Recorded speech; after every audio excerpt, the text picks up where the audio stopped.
GT Countdown. The top 10 babes who are out of your league.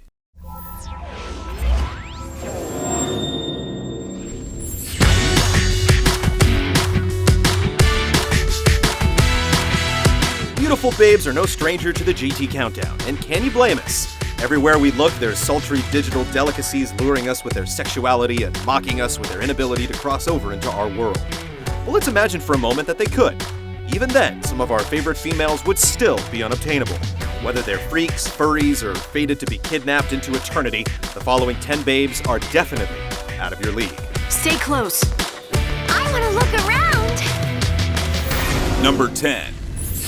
Crystal, Star Fox Adventures. Gazing into the crystal ball, you'll notice a pair of assets that certainly manage to make being attracted to furry creatures less weird. Okay, maybe not, but this foxy 19-year-old stirs what little semblance of a furry fetish anyone might have. Foxes are cunning, sly, and smart, qualities that we all would like in our significant other, and this girl also knows how to handle a staff. As an honorary member of the Star Fox team, we can only hope that she'll replace Slippy's ear-piercing cries with something a little more soothing.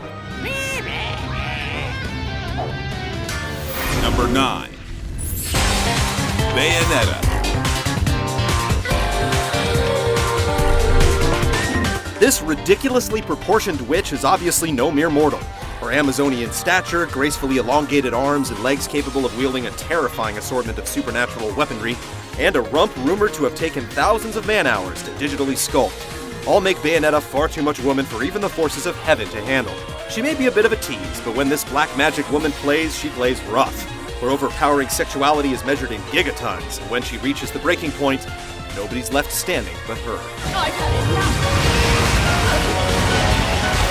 Number 8. Samara, Mass Effect 2. The galaxy of Mass Effect 2 certainly isn't in short supply of its sexy sapphire sirens, the Asari, but it's a real shame that the one we want just happens to be the one we can't have. Samara is a biotic bombshell to the nth degree, but the 1,000-year age gap is sure to be something of an awkward dinner topic, not to mention a certain family secret that brings new meaning to the phrase drop-dead gorgeous. Still, there's something irresistible about her, and like the fair-skinned people of her race, our balls are blue just thinking about it. Find peace in the embrace of the goddess. Number 7. Big Sister, BioShock 2. Mystery and women go hand in hand, but romancing a big sister seems like an impossibility. Perhaps a big daddy could get his drill on and let the sparks fly in a hot and heavy bump and grind session, but that just sounds incestuous. The common man would have to deal with her full-body chastity belt and plasmid powers that will burn far worse than any STD. Plus, she's got the mentality of a hyper-single mother, like Murphy Brown mixed with Octomom and a creepy brood of kids. We'd love to look behind the mask, but there's too much baggage, and those Adam martinis aren't cheap. Number 6. Maiden in Black, Demon Souls. Thou seekest soul power, dost thou not? Then touch the demon inside me. Why, miss, we'd love to touch the demon, assuming that's a euphemism. What? Oh, it seems you really are a demon. One that can't die, so you're into that S&M stuff. Well, thanks for letting us level up and all, and that no eyeballs and barefoot look really becomes you, but we've heard you're still into the old one, and a revenge hookup is never a good idea, especially with crazy goth girls. We'll take our chances with a Black Phantom. Number 5. Shiva, Final Fantasy. As one of the few reoccurring characters throughout the Final Fantasy series, the Ice Queen Shiva always appears in minimal attire to cast her frosty diamond dust attack. And in the upcoming Final Fantasy XIII, the Shiva sisters lock legs to turn into a motorcycle for Snow to ride upon. Unfortunately, whether she's classified as an Esper or an Eidolon, Shiva isn't quite human, and we'd have second thoughts about taking a lover that can deep freeze our junk.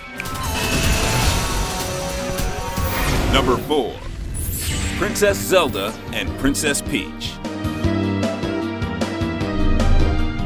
You have to really question the political effectiveness of Nintendo's premier princesses, seeing as they almost always end up as hostages.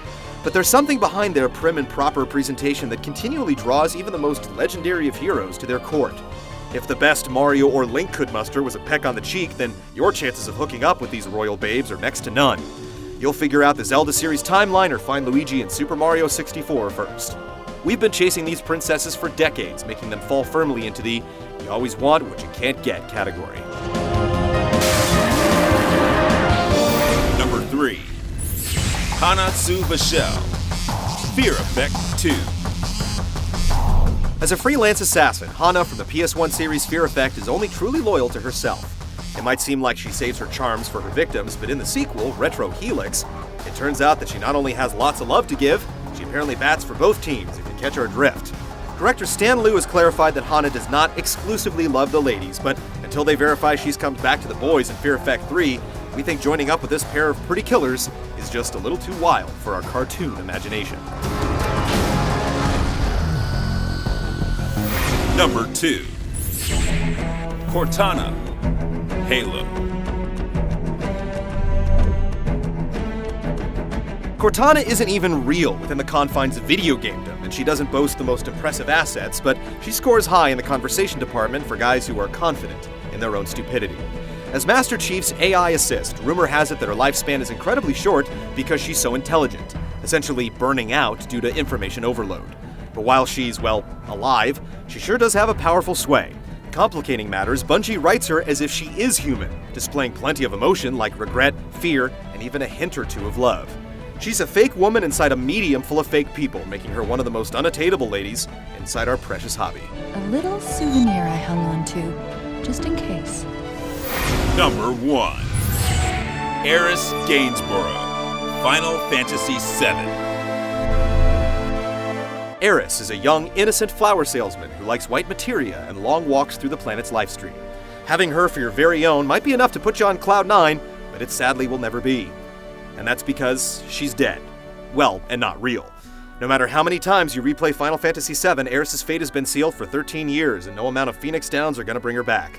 Tragic, true, but given all the angst-driven melodrama her demise has fostered in the sequels and movies to follow, fans, deep down, probably wouldn't have it any other way. There were perhaps no gals that got away with as much heartache as her, making Eris the ultimate babe that's out of your league.